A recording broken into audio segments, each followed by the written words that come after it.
எல்லாருக்கும் வணக்கம். இந்த வீடியோவில் நாம் ஃபாலோ பண்ணிட்டு இருக்கிற பல கம்பெனிஸோட Q4 ரிசல்ட்ஸ் வந்திருக்கு. அதை பற்றின ஒரு டீட்டெயில் டிஸ்கஷன் தான் நாம் பண்ண போகிறோம். ஃபஸ்ட்டு டாடா மோட்டார்ஸோட பேசஞ்சர் வெஹிக்கிள் டிவிஷன் அவங்களோட Q4 ரிசல்ட்ஸை கொடுத்துருக்காங்க. ரெவன்யூ பார்த்தோம் அப்படின்னா இயர் ஆன் இயர் 7.2% இன்க்ரீஸ் ஆகி 1.05 லேக் crore இருக்குது. ப்ராஃபிட் பார்த்தோம் அப்படின்னா 5783 கோடி ப்ராஃபிட் பண்ணியிருக்காங்க. இது லாஸ்ட் இயரோட கம்பேர் பண்ணும்போது 32% கம்மியாக இருக்குது. லாஸ்ட் இயர் இதே குவார்ட்டரில் 8470 கோடி இந்த கம்பெனி ப்ராஃபிட் பண்ணியிருக்காங்க. பட் செக்மெண்ட் வைஸாக பார்த்தோம் அப்படின்னா டாடா மோட்டார்ஸோட இந்தியன் பேசஞ்சர் வெஹிக்கிள் பிஸ்னஸ் அப்படிங்கிறது நல்லாவே பெர்ஃபார்ம் பண்ணியிருக்கு. அது மட்டும் இல்லாமல் அவங்களோட இவி வெஹிக்கிளில் அவங்க ப்ராஃபிட்டபிலிட்டிக்கு வந்திருக்காங்க. இவியில் அவங்களோட இன்புட் காஸ்ட் அப்படிங்கிறது ரெடியூஸ் ஆகிருக்கு. ஸோ இது எல்லாமே ஒரு பாசிட்டிவ் அப்டேட்டாக டாடா மோட்டார்ஸ் பேசஞ்சர் வெஹிக்கிளுக்கு இருக்குது. இந்தியனோட பேசஞ்சர் வெஹிக்கிள் பிஸ்னஸை மட்டும் எடுத்து பார்த்தோம் அப்படின்னா வால்யூம் க்ரோத்துமே நல்லாவே இருந்திருக்கு. இயர் ஆன் இயர் 37% வால்யூம் அப்படிங்கிறது இன்க்ரீஸ் ஆகிருக்கு. இந்த குவார்ட்டரில் 2 லட்சம் வண்டிக்கும் மேலே இந்த செக்மெண்ட்டில் சேல் பண்ணியிருக்காங்க. Revenue 43% year on year increase ஆகிருக்கு. மார்ஜின் பார்த்தோம் அப்படின்னா லாஸ்ட் இயர் இதே வருஷம் 7.9% இருந்தது. இப்போ இன்க்ரீஸ் ஆகி 9.4% இருக்குது. ஸோ இந்தியாவில் பேசஞ்சர் வெஹிக்கிள் பிஸ்னஸ் அப்படிங்கிறது இந்த கம்பெனிக்கு ரொம்ப நல்லாவே இருக்குது அப்படிங்கிறது தான் இந்த ரிசல்ட் காட்டுது. அடுத்து இந்த பேசஞ்சர் வெஹிக்கிள் செக்மெண்ட்டுக்கு தொடர்ந்து ஒரு இஷ்யூவாக இருக்கிறது அப்படிங்கிறது அவங்களோட JLR தான். ஸோ JLRல போன குவார்ட்டரில் அந்த யூகே ஃபேக்ட்ரியில் ஒரு சைபர் அட்டாக் இருந்தது. அதனால் அவங்க ப்ரொடக்ஷன் ஹால்ட் ஆகி Q3 அப்படிங்கிறது ரொம்ப மோசமாகவே இருந்தது. JLRல அவங்க கிட்டத்தட்ட லாஸ் அப்படிங்கிற மாதிரி புக் பண்ணியிருந்தாங்க அந்த செக்மெண்ட்டில் மட்டும். இப்போது அந்த JLRல திரும்ப அவங்க ப்ராஃபிட்டுக்கு வந்திருக்காங்க. அது லாஸ்ட் இயர் Q4ஓட கம்பேர் பண்ணும்போது கம்மி தான் அப்படின்னாலுமே லாஸ்ட் குவார்ட்டரில் நெகட்டிவில் இருந்தவங்க இந்த குவார்ட்டரில் பாசிட்டிவில் வந்திருக்காங்க அப்படிங்கிறதும் ஒரு நல்ல விஷயந்தான். இந்த JLR செக்மெண்ட்டில் பார்த்தோம் அப்படின்னா ரெவன்யூ 6.9 பில்லியன் யூரோ பண்ணியிருக்காங்க. இயர் ஆன் இயர் 11.1% டவுன் ஆகிருக்கு. அதே சமயத்தில் குவார்ட்டர் ஆன் குவார்ட்டர் பார்த்தோம் அப்படின்னா 51% இன்க்ரீஸ் ஆகிருக்கு. ப்ராஃபிட் பார்த்தோம் அப்படின்னா அதே தான் 365 மில்லியன் யூரோ பண்ணியிருக்காங்க. பட் லாஸ்ட் இயர் இந்த செக்மெண்ட்டில் மட்டுமே 640 மில்லியன் யூரோ அவங்க பண்ணியிருந்தாங்க. இங்கே மார்ஜின்ஸ் பார்த்தோம் அப்படின்னா 9.2% JLRல இந்த டாடா மோட்டர்ஸ்க்கு இருக்குது. இது லாஸ்ட் இயர் 10.7% இருந்தது. லாஸ்ட் குவார்ட்டரில் நெகட்டிவில் இருந்துச்சு ப்ராஃபிட் மார்ஜின். இப்போது அது பாசிட்டிவ் வந்திருக்கு. ஸோ இது எல்லாமே டாடா மோட்டார்ஸ் பேசஞ்சர் வெஹிக்கிளுக்கு ஒரு பாசிட்டிவ் அப்டேட்ஸாக இருக்குது. இதனால தான் ரிசல்ட்ஸ்க்கு அப்புறம் ஷேர் ஒரு 5% கிட்ட கெயின் ஆகிருக்கு.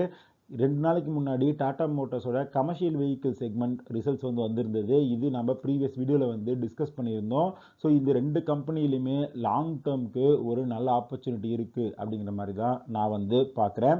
அடுத்து லாஸ்ட் வீடியோவில் ரைஸ் செக்மெண்ட்டில் LT ஃபுட்ஸோட ரிசல்ட்டை நம்ம பார்த்துருந்தோம். அங்கே ரெவன்யூ 30% இன்க்ரீஸ் ஆகியிருந்தது. ப்ராஃபிட் குறைஞ்சிருந்தது.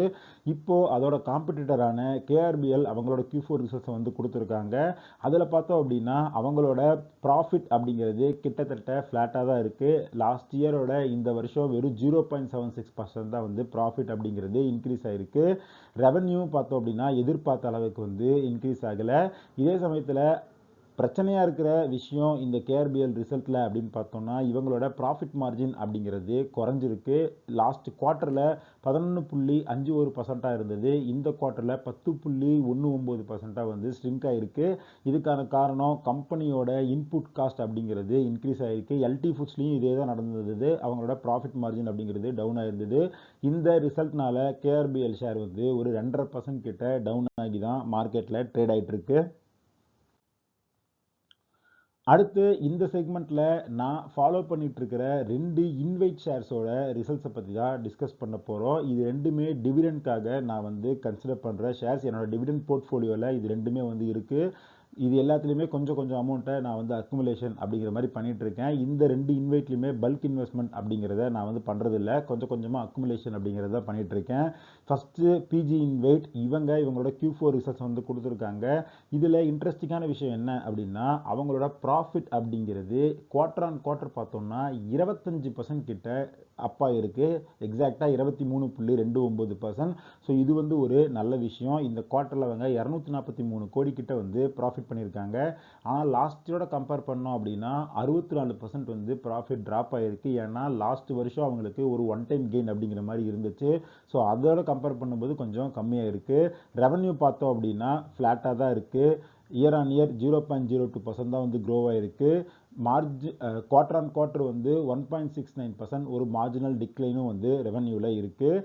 ஸோ இதில் முக்கியமான பாசிட்டிவ் விஷயம் என்ன அப்படின்னா கம்பெனியோட ப்ராஃபிட்டபிலிட்டி மார்ஜின் அப்படிங்கிறது இன்க்ரீஸ் ஆகிருக்கு. இந்த குவார்ட்டரில் 78.35% ப்ராஃபிட் மார்ஜினில் இந்த கம்பெனி வந்து இருக்காங்க. ஸோ இது நமக்கு என்ன சொல்லுது அப்படின்னா அவங்களோட அசட்ஸில் வந்து அவங்களுக்கு நல்ல ஒரு ரெகுலேட்டடான ஸ்டேபிள் ரிட்டர்ன் வந்து வந்துட்டு இருக்கு அப்படிங்கிறது தான் நமக்கு வந்து தெரியுது. ஸோ இந்த குவார்ட்டர்லேயும் அவங்க வழக்கம் போல் ₹3 டிவிடெண்ட் அப்படிங்கிறத அனௌன்ஸ் பண்ணியிருக்காங்க. ஸோ இந்த ஷேரில் வருஷம் ₹12 டிவிடெண்ட் அப்படிங்கிறத எவ்ரி ஃபினான்ஷியல் இயர் அவங்க கொடுத்துட்ருக்காங்க. இப்போ அனலிஸ்ட் எல்லாருமே என்ன சொல்லியிருக்காங்க அப்படின்னா வரப்போகிற ஃபினான்ஷியல் இயர் 27லையும் இவங்க ₹12 டிவிடெண்ட் வந்து கொடுப்பாங்க. அதுக்கான விசிபிலிட்டி அப்படிங்கிறது ரொம்ப கிளியராகவே இருக்குது அப்படிங்கிற மாதிரி சொல்லியிருக்காங்க. பட் இஷ்யூ அப்படிங்கிறது ஃபினான்ஷியல் இயர் 28லேருந்து வரதுக்கான வாய்ப்பு அப்படிங்கிறது இருக்குது. அதுக்கான காரணம் என்ன அப்படின்னா இவங்க புதுசாக அசட்ஸ் எதையுமே வந்து அக்யூர் பண்ணலை. எப்போ ஐபிஓ வந்த காலத்துலேருந்தே இவங்க கிட்ட 5 அசட்ஸ் வந்து இருக்குது. ஸோ அதையே தான் அவங்க வந்து மெயின்டைன் பண்ணிகிட்டு இருக்காங்க. அதில் 2 அசட்ஸ் வந்து திரும்ப ரீவேல்யூவேஷனுக்கு வந்து ஃபினான்ஷியல் இயர் 28ல் போகுது. ஸோ அப்போ அவங்களோட அசட் வேல்யூ அப்படிங்கிறது குறையும். அதனால் டிவிடெண்ட் வந்து குறையறதுக்கான வாய்ப்பு அப்படிங்கிறது ஃபினான்ஷியல் இயர் 28ல் இருக்குது. பட் அதை வந்து மேட்ச் பண்ணுறதுக்காக கம்பெனி இப்போ என்ன பண்ணிட்டு இருக்காங்க அப்படின்னா பவர் கிரிட்டோட சேர்ந்து இந்த டேரிஃப் பேஸ்டு காம்படிட்டிவ் பிட்டிங் அப்படிங்கிற ஒரு செக்மெண்ட்டில் வந்து ஒர்க் பண்ணிட்டு இருக்காங்க. இப்போ வரைக்கும் 500 கோடி ப்ராஜெக்ட்ஸ் வந்து அதில் பண்ணியிருக்காங்க. ஸோ இதை வந்து வரும் காலத்தில் இன்க்ரீஸ் பண்ணும்போது அவங்களால திரும்ப டிவிடெண்ட்டை வந்து இன்க்ரீஸ் பண்ண முடியும். ஸோ அதெல்லாம் அவங்க எப்படி பண்ணுறாங்க அப்படிங்கிறத நாம் பொறுத்து தான் பார்க்கணும். அது மட்டும் இல்லாமல் இந்த 5 ஆக்டிவ் ப்ராஜெக்ட்ஸ் தாண்டி ஏதாவது ப்ராஜெக்ட்ஸ் வந்து இந்த கம்பெனி வாங்குறாங்களா அப்படிங்கிறதையும் நாம் வந்து ஃபாலோ பண்ணணும். மண்டே வந்து இந்த கம்பெனியோட கால் இருக்குது. ஸோ அதில் மேனேஜ்மெண்ட் என்ன மாதிரியான அப்டேட் கொடுக்குறாங்க அப்படிங்கிறத நாம் பொறுத்திருந்து பார்க்கலாம். அடுத்து இன்னொரு இன்வைட்டான ஐஆர்பி இன்வைட் அவங்களோட ரிசல்ட்ஸை வந்து கொடுத்துருக்காங்க. ரிசல்ட்ஸ் பார்த்தோம் அப்படின்னா கொஞ்சம் ஓகேவாக தான் வந்திருக்கு. Q4ல் இவங்களோட டிவிடெண்ட்டை வந்து ₹1.6 அப்படிங்கிற மாதிரி அனௌன்ஸ் பண்ணியிருக்காங்க. இது லாஸ்ட் 2 குவார்ட்டரோட கம்பேர் பண்ணும்போது கொஞ்சம் அதிகம். ஏன்னா லாஸ்ட் 2 குவார்ட்டரில் வந்து ₹1.5 தான் வந்து அவங்க டிவிடெண்ட்டாக கொடுத்துருந்தாங்க. பட் அதுக்கு முன்னாடி இந்த கம்பெனி ரெகுலராக ₹2 வந்து டிவிடெண்ட் கொடுத்துட்டு இருந்தாங்க. அதை குறைச்சி 1.5 ஆக்கி இப்போ கொஞ்சம் வந்து இன்க்ரீஸ் பண்ணியிருக்காங்க. இதுக்கான காரணம் என்ன அப்படின்னு பார்த்தோம்னா கொஞ்சம் இவங்களோட ரெவன்யூ சரி ப்ராஃபிட்டும் சரி க்ரோ ஆகிருக்கு. அதே மாதிரி நெட் அசெட் வேல்யூ இந்த கம்பெனியோட என்ஏவி அப்படிங்கிறது 81.26 இருக்குது. ஸோ இதுவுமே ஒரு நல்ல ஒரு பாசிட்டிவ் அப்டேட் தான். எபிட்டா மார்ஜின் பிஜி இன்வைட் மாதிரியே இங்கேயுமே வந்து இன்க்ரீஸ் ஆகிருக்கு. இந்த ஃபினான்ஷியல் இயரில் 85.53% வந்து எபிட்டா மார்ஜின் வந்து இருக்குது. போர்ட்ஃபோலியோ வந்து இவங்க எக்ஸ்பேண்ட் பண்ணிகிட்டே இருக்காங்க. 4 புது அசட்ஸ் 9,653 கோடி அளவிலான 4 நியூ அசட்ஸை வந்து இந்த ட்ரஸ்ட் வந்து இப்போது போர்ட்ஃபோலியோவில் ஆட் பண்ணியிருக்காங்க. ஸோ இது எல்லாமே இந்த கம்பெனிக்கு ஒரு பாசிட்டிவ் அப்டேட்டாக இருக்குது. பட் ஷேரில் வந்து பெருசாக எந்த மூவ்மெண்ட்டுமே இல்லை. இந்த ₹60 ₹62 அப்படிங்கிற ரேஞ்சிலே தான் இருக்குது. நான் கொஞ்சம் கொஞ்சமாக வந்து இந்த ஷேரை டிவிடெண்டுக்காக அக்குமுலேட் பண்ணிகிட்டு இருக்கேன். அடுத்து இந்த ஷேரில் ரீசெண்டாக 2 நாளைக்கு முன்னாடி வந்த அப்டேட் என்ன அப்படின்னா ஐஆர்பி இன்ஃப்ரா ட்ரஸ்ட் வந்து ஒரு 2 ஹைவே அசட்ஸ் 4,663 கோடி ஒர்த் ஆஃப் 2 அசட்ஸை வந்து இந்த ஐஆர்பி இன்வைட் ஃபண்டுக்கு வந்து செல் பண்ணியிருக்காங்க. ஸோ அதுவுமே இந்த கம்பெனிக்கு வந்து ஒரு பாசிட்டிவ் நியூஸாக வந்து வந்திருக்கு. பட் இது எல்லாமே ஒரு டிவிடெண்ட்டுக்காக கொஞ்சம் கொஞ்சம் அமௌண்ட்டில் அக்குமுலேட் பண்ணுற ஒரு ஷேர்ஸாக தான் வந்து நான் வந்து பார்க்குறேன். அடுத்து ஐடிசி ஹோட்டல்ஸ் அவங்களோட Q4 ரிசல்ட்ஸ் வந்து கொடுத்துருக்காங்க. ஐடிசி டீமர்ஜ் ஆகும்போது இருந்த ஷேர்ஸ் வந்து என்கிட்ட இருக்குது. அதுக்கப்புறம் கொஞ்சம் கொஞ்சம் வந்து இந்த ஃபால் நல்லா நடந்தப்போ நான் வந்து அக்குமுலேட் பண்ணியிருந்தேன். இப்போ இந்த ரிசல்ட்ஸ் பார்த்தோம் அப்படின்னா ப்ராஃபிட்ஸ் இயர் ஆன் இயர் 23% வந்து இன்க்ரீஸ் ஆகி 317 கோடியாக வந்து இருக்குது. இந்த ரிசல்ட்டில் ₹1 டிவிடெண்ட்டும் வந்து ஐடிசி ஹோட்டல்ஸ் வந்து அனௌன்ஸ் பண்ணியிருக்காங்க. ரெவன்யூ பார்த்தோம் அப்படின்னா இயர் ஆன் இயர் 18% வந்து அப் ஆகி 1,254 கோடியாக இருக்குது. இது லாஸ்ட் இயர் பார்த்தோம் அப்படின்னா 1,061 கோடி தான் வந்து பண்ணியிருந்தாங்க. நெட் ப்ராஃபிட் பார்த்தோம் அப்படின்னா லாஸ்ட் இயர் இதே குவார்ட்டரில் 257 கோடி பண்ணியிருந்தவங்க இப்போ 317 கோடி வந்து பண்ணியிருக்காங்க. ஸோ கிட்டத்தட்ட 20%க்கும் மேலே ப்ராஃபிட்டும் வந்து நல்லாவே வந்து க்ரோ ஆகிருக்கு. அது மட்டும் இல்லாமல் இதில் ஒரு சில அப்டேட்ஸையும் வந்து அவங்க கொடுத்துருக்காங்க.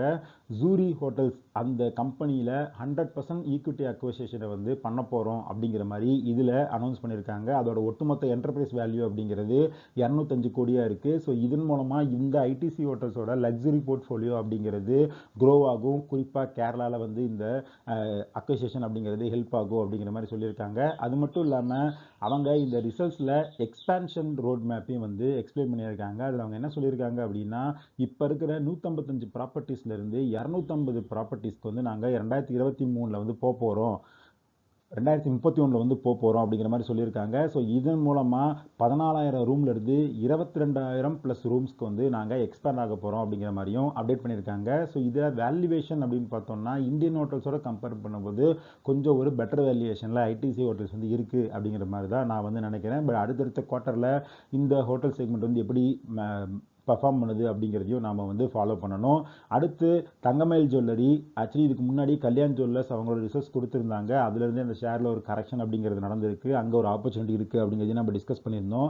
இப்போ தங்கமயில் ஜுவல்லரியில் Q4 ப்ராஃபிட் அப்படிங்கிறது 31 கோடி லாஸ்ட் இயர்லேருந்து 143 கோடியாக வந்து இன்க்ரீஸ் ஆகிருக்கு.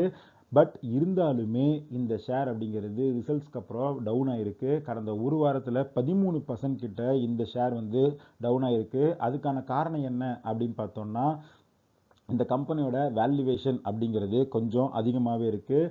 பட் இப்போ இந்த ஃபாலுக்கு அப்புறம் இந்த ஷேர் வந்து கன்சிடர் பண்ணலாமா அப்படின்னு பார்த்தீங்க அப்படின்னா இதை விட கல்யாண் ஜுவல்லர்ஸில் ஒரு நல்ல ஆப்பர்ச்சுனிட்டி இருக்குது அப்படின்னு தான் நான் வந்து நினைக்கிறேன். தங்கமயிலில் இன்னொரு கரெக்ஷன் வந்து நடக்கணும். ஸோ அப்போ தான் வந்து ஒரு ஆப்பர்ச்சுனிட்டி அப்படிங்கிறது நமக்கு வந்து கிரியேட் ஆகும். அடுத்து டாடா ஸ்டீல் அவங்களோட Q4 ரிசல்ட்ஸ் வந்து கொடுத்துருக்காங்க. ப்ராஃபிட் இயர் ஆன் இயர் 125% வந்து அப்பாகி 2,926 கோடி வந்து அவங்க ப்ராஃபிட் பண்ணியிருக்காங்க. 4 ரூபா டிவிடெண்டாகவும் அனௌன்ஸ் பண்ணியிருக்காங்க. ரெவன்யூமே 13% வந்து இன்க்ரீஸ் ஆகிருக்கு. பட் இதெல்லாம் எஸ்டிமேட்ஸை வந்து மிஸ் பண்ணியிருக்கு. அனலிஸ்ட் எல்லாருமே இதை விட நல்ல ரிசல்ட்ஸ் வந்து டாடா ஸ்டீல் வந்து கொடுப்பாங்க அப்படிங்கிற மாதிரி எக்ஸ்பெக்ட் பண்ணிட்டு இருந்தாங்க. பட் கம்பெனி என்ன சொல்லியிருக்காங்க அப்படின்னா நெதர்லாண்டில் இருக்கிற அவங்களோட ஃபேக்ட்ரியில் வந்து ஒரு சில ஹெக்கப்ஸ் வந்து இருந்தது. ஸோ அதெல்லாம் வந்து ரெகுலேட்டரி இஷ்யூஸ்னால எங்களால் அந்த செக்மெண்ட்டில் நல்லா வந்து பர்ஃபார்ம் பண்ண முடியல அப்படிங்கிறதையும் அப்டேட் பண்ணியிருக்காங்க. பட் இது எல்லாமே டாடா ஸ்டீல் வந்து இப்போ ஒரு நல்ல அப்வர்ட் சைக்கிளில் இருக்குது. ஸோ இந்த மாதிரியான கமாடிட்டி செக்மெண்ட்டில் டவுன்வர்ட் சைக்கிளில் இருக்கும்போது தான் நான் வந்து கன்சிடர் பண்ண முடியும். இப்போ இதில் வேல்யூவேஷன் படி ரொம்ப ஹையாக இருக்குது அப்படிங்கிறது தான் என்னோட ஒரு ஒப்பீனியனாக இருக்குது. அடுத்து முத்தூட் ஃபினான்ஸ் அவங்களோட ரிசல்ட்ஸை வந்து கொடுத்துருக்காங்க. ப்ராஃபிட் இயர் ஆன் இயர் 105% வந்து இன்க்ரீஸ் ஆகிருக்கு. பட் இருந்தாலும் ரிசல்ட்ஸ்க்கு அப்புறம் ஷேர் வந்து 8% கிட்ட கிராஷ் ஆகிருக்கு. அதுக்கான காரணம் என்ன அப்படின்னு பார்த்தோன்னா அவங்களோட ரெவன்யூ க்ரோத்தும் சரி ப்ராஃபிட் க்ரோத்தும் சரி கோல்டோட ப்ரைஸ் இன்க்ரீஸ்னால மட்டும்தான் வந்து நடந்திருக்கு. பிஸ்னஸ் வந்து க்ரோ ஆகலை. அதுவும் குறிப்பாக அவங்களோட டேட்டா போய் எடுத்து பார்த்தோம் அப்படின்னா ஆக்சுவலி பிஸ்னஸ் வந்து குறைஞ்சிருக்கு. அவங்களோட asset under management gold tonnage volume அப்படிங்கிறது 4% டவுன் ஆகிருக்கு. ஆக்டிவ் கன்சூமர் பேஸ் அப்படிங்கிறது 2% வந்து டவுன் ஆகிருக்கு. ஸோ இது எல்லாமே இவங்களோட பிஸ்னஸ் வந்து ஸ்ரிங்கேஜ் ஆகிட்டு இருக்கு அப்படிங்கிறத நமக்கு வந்து காட்டுது. அதுக்கான காரணம் பேங்க் சைடில் வந்து இந்த கோல்டு லோனில் வந்து பயங்கரமான ஒரு புஷ் அப்படிங்கிறது எல்லா பேங்க்ஸ்லையுமே வந்து நடக்குது. அது மட்டும் இல்லாமல் மணப்புரம் இந்த மாதிரியான அதர் NBFCஸுமே வந்து இந்த செக்மெண்ட்டில் அக்ரெசிவாக வந்து ஒர்க் பண்ணிட்டு இருக்காங்க. ஸோ இதனால தான் முத்தூட் ஃபைனான்ஸ்னால பிஸ்னஸ் வந்து க்ரோ பண்ண முடியல. இதில் இப்போதைக்கு எந்த ஆப்பர்ச்சுனிட்டி இருக்கிறத நான் வந்து பார்க்கல. இன்னும் ஒரு கரெக்ஷன் நடந்துச்சு அப்படின்னா அப்போ வந்து ஒரு ஆப்பர்ச்சுனிட்டி வந்து ஓப்பன் ஆகலாம். அடுத்து நான் ஃபாலோ பண்ணிட்டு இருக்கிற 2 ஷேர்ஸோட ரிசல்ட்ஸ் வந்து நல்லாவே வந்திருக்கு. பட் இந்த ஷேர்ஸ்லாம் நான் வந்து பை பண்ணல, வெறும் ஃபாலோ பண்ணி ஸ்டடி தான் பண்ணிட்டு இருந்தேன். பட் இதில் சாம்பிள் ஃபெர்டிலைசர்ஸ் வந்து Q4 நெட் ப்ராஃபிட் 169 கோடியாக வந்து இன்க்ரீஸ் ஆகிருக்கு. ஸோ இதனால் ஷேர் வந்து 6% வந்து அப் ஆகிருக்கு. பட் அவங்களோட 52 வீக் ஹைலேருந்து கம்பேர் பண்ணோம் அப்படின்னா இப்போவுமே இதில் ஒரு கரெக்ஷன் அப்படிங்கிறது தான் இருக்குது. இந்த ஃபெர்டிலைசர் கெமிக்கல் எல்லாமே நம்ம முன்னாடியே டாடா ஸ்டீல் டிஸ்கஸ் பண்ண மாதிரி ஒரு கமாடிட்டி ஸ்டாக்ஸ். ஸோ ஒரு சைக்கிளிக்காக வந்து ஒர்க் ஆகிட்டு இருக்கும். பட் இதில் ஏதாவது ஆப்பர்ச்சுனிட்டி வந்து வருதா, திரும்ப ஒரு 400 ரூபாய்க்கு கீழே வந்துச்சு அப்படின்னா இந்த கம்பெனியில் நான் என்ன மாதிரியான பொசிஷன் எடுக்கிறேன் அப்படிங்கிறத நம்ம வீடியோவில் டிஸ்கஸ் பண்ணலாம். அடுத்து பிரிக்கால் இவங்க தமிழ்நாட்டில் இருக்கிற ஒரு கம்பெனி. இவங்களோட இந்த ஃபினான்ஷியல் இயர் 26 ரெவன்யூ அப்படிங்கிறது 51% வந்து இன்க்ரீஸ் ஆகி 3,964 கோடியாக வந்து இருந்திருக்கு. ப்ராஃபிட்டு பார்த்தீங்க அப்படின்னா 50% வந்து இந்த ஃபினான்ஷியல் இயர் 26 வந்து அவங்க இன்க்ரீஸ் பண்ணியிருக்காங்க. இந்த ரிசல்ட்ஸ்க்கு அப்புறம் பிரிக்கால் வந்து ஒரு 7.5% கிட்ட அப்பாகி மார்க்கெட்டில் ட்ரேட் ஆகிட்டு இருக்கு. அடுத்து ஃப்ரைடே பார்த்தோம் அப்படின்னா நிஃப்டி 50 ஃப்ளாட்டாக தான் வந்து க்ளோஸ் ஆச்சு. பட் அமெரிக்காவில் நல்ல ஒரு கரெக்ஷன் அப்படிங்கிறது நாஸ்டாக்ல நடந்தது. அதுக்கான காரணம் அமெரிக்காவில் இன்ஃப்ளேஷன் அப்படிங்கிறது ரொம்ப அதிகமாக இருக்குது. அதனால் அமெரிக்காவோட 10 இயர் ஈல்டு அப்படிங்கிறது 4.5 5.5% வரைக்கும் இருக்குது. ஸோ பாண்டில் இன்வெஸ்ட் பண்ணுறது மூலமாகவே வந்து அங்கே இருக்க இன்வெஸ்டர்ஸ்க்கு நல்ல ரிட்டர்ன் கிடைக்குது அப்படிங்கிறதுனால ஈக்விட்டிஸில் ஒரு செல் ஆஃப் அப்படிங்கிறது ஃப்ரைடே வந்து நடந்துச்சு. ஸோ அதோட இம்பேக்ட் வந்து இன்னைக்கு மண்டே மார்க்கெட்டில் எப்படி இருக்கும் அப்படிங்கிறத நாம் பொறுத்திருந்து தான் பார்க்கணும். அடுத்து கவர்மெண்ட் வந்து போன வாரம் பெட்ரோல் டீசல் ப்ரைஸை வந்து ₹3 per லிட்டர் அப்படிங்கிற மாதிரி இன்க்ரீஸ் பண்ணியிருந்தாங்க. பட் அதுக்கப்புறம் கூட ஆயில் மார்க்கெட்டிங் கம்பெனிஸ் வந்து நல்லா பர்ஃபார்ம் பண்ணல. இந்த அனௌன்ஸ்மெண்ட் வந்ததுக்கப்புறமும் பிபிசிஎல், ஹெச்பிசிஎல், ஐஓசிஎல் இவங்க எல்லாமே ஒரு கரெக்ஷனில் தான் வந்து இருந்தாங்க. அதுக்கான காரணம் என்ன அப்படின்னா, இந்த கம்பெனிஸ் எல்லாமே ஒரு நாளைக்கு 1000 கோடிக்கும் மேலே லாஸ் வந்து புக் பண்ணிட்டு இருக்காங்க. இந்த ₹3 இன்க்ரீஸ் அப்படிங்கிறது அதை வந்து மேட்ச் பண்ணாது அப்படிங்கிறதுனால தான் இந்த கம்பெனிஸோட பர்ஃபார்மன்ஸ் அப்படிங்கிறது பாசிட்டிவாக இல்லை. இதை வச்சு அனலிஸ்ட் எல்லாருமே என்ன சொல்கிறாங்க அப்படின்னா, ஃபியூயல் ஹைக் அப்படிங்கிறது அடுத்தடுத்து இன்னும் தொடர்ந்து நடக்கிறதுக்கான வாய்ப்பு அப்படிங்கிறது அதிகமாக இருக்குது. இந்த ₹3 அப்படிங்கிறது ஃபஸ்ட் இன்ஸ்டன்ஸ் தான். ஸோ அடுத்த மாதமோ இல்லை வரும் நாட்கள்லையோ இதே சுச்சுவேஷன் தொடர்ந்துச்சு அப்படின்னா இன்னுமுமே பெட்ரோல் டீசல் ப்ரைஸ் வந்து இன்க்ரீஸ் ஆகலாம். பட் கவர்மெண்ட் வந்து ஒரு செக்மெண்ட்டில் என்ன சொல்லியிருந்தாங்க அப்படின்னா, மற்ற கண்ட்ரிஸோட நாம் கம்மியாக தான் வந்து ஹைக் பண்ணியிருக்கோம். ₹100 ₹103 வந்து இன்க்ரீஸ் பண்ணுறதை பொறுத்து 3% தான் வந்து ரைஸ் பண்ணியிருக்கோம் அப்படிங்கிற மாதிரி அவங்க வந்து அட்ரஸ் பண்ணியிருந்தாங்க. பட் நியூஸ் பேப்பரில் வந்த ஆர்டிக்கலில் அவங்க என்ன சொல்லியிருக்காங்க அப்படின்னா, நம்மளோட பேஸ் அப்படிங்கிறது ஆல்ரெடி பெட்ரோல் டீசலில் ரொம்ப அதிகமாக தான் இருந்திருக்கு. கச்சா எண்ணெய் விலை வந்து குறைஞ்சப்ப நாம் வந்து பெருசாக பெட்ரோல் டீசல் விலையை வந்து குறைக்கல. ஸோ அதை வச்சு நம்ம கம்பேர் பண்ணக்கூடாது. 10 வருஷத்துக்கு முன்னாடி இருந்த ப்ரைஸ்க்கும் இப்போ இருக்கிற ப்ரைஸ்க்கும் நம்ம கம்பேர் பண்ணோம் அப்படின்னா, இந்தியாவில் பெட்ரோல் டீசல் ப்ரைஸ் அப்படிங்கிறது 63% வந்து இன்க்ரீஸ் ஆகிருக்கு. நம்மளை விட ஆஸ்திரேலியாவில் மட்டும்தான் 67% 10 இயர் இன்க்ரீஸ் அப்படிங்கிறது இருக்குது. மற்றபடி மற்ற எல்லா கண்ட்ரிஸையும் கம்பேர் பண்ணும்போது நம்ம தான் அதிகமான பெட்ரோல் டீசல் பிரைஸ் ஹைக்கில் வந்து இருக்கோம் அப்படிங்கிறது தான் இந்த டேட்டா நமக்கு வந்து சொல்லுது. ஸோ பெட்ரோல் டீசல் பிரைஸ் வந்து ஹைக் ஆனதுனால கண்டிப்பாக இன்ஃப்ளேஷன் அப்படிங்கிறது அதிகமாகும். இந்தியாலையும் சரி அமெரிக்காலையும் சரி இன்ஃப்ளேஷன் அதிகமாச்சு அப்படின்னா அது இன்ட்ரெஸ்ட் ரேட்ஸை கட் பண்ணாமல் சென்ட்ரல் பேங்க்ஸ் வந்து இன்ட்ரெஸ்ட் ரேட்டை வந்து ஹைக் பண்ணுறதுக்கான சான்சஸை வந்து இன்க்ரீஸ் பண்ணும். அது பண்ணும்போது மார்க்கெட்டில் திரும்ப ஒரு கரெக்ஷன் அப்படிங்கிறது நடக்கலாம். அமெரிக்காவுக்கும் ஈரானுக்குமான வாரில் எந்த ஒரு நல்ல இம்ப்ரூவ்மெண்ட்டுமே கிடையாது. ஒரு ஸ்டாண்ட் ஆஃபில் தான் இருக்காங்க.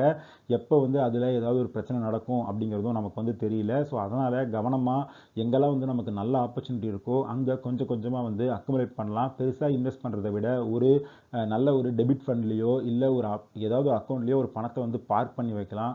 ஸ்டாக் மார்க்கெட்டில் ஒரு நல்ல கரெக்ஷன் வந்து நடக்கும்போது அப்போ வந்து நம்மளால் வந்து அதை வந்து இன்வெஸ்ட் பண்ண முடியும். ஸோ இதெல்லாம் தான் இந்த வீடியோவில் நாம் பார்த்த Q4 ரிசல்ட்ஸோட ஒரு டீட்டெயில் ரிவ்யூ.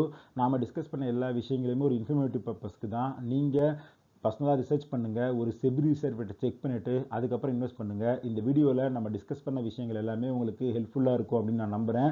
நம்ம டிஸ்கஸ் பண்ண எல்லா விஷயங்களும் பிடிச்சிருந்தா நீங்கள் இந்த வீடியோவை லைக் பண்ணுங்கள், ஷேர் பண்ணுங்கள், நம்ம சேனலை சப்ஸ்கிரைப் பண்ணுங்கள். இதே மாதிரி இன்னொரு வீடியோவில் உங்களை மீட் பண்ணுறேன். அது வரைக்கும் நன்றி, வணக்கம்.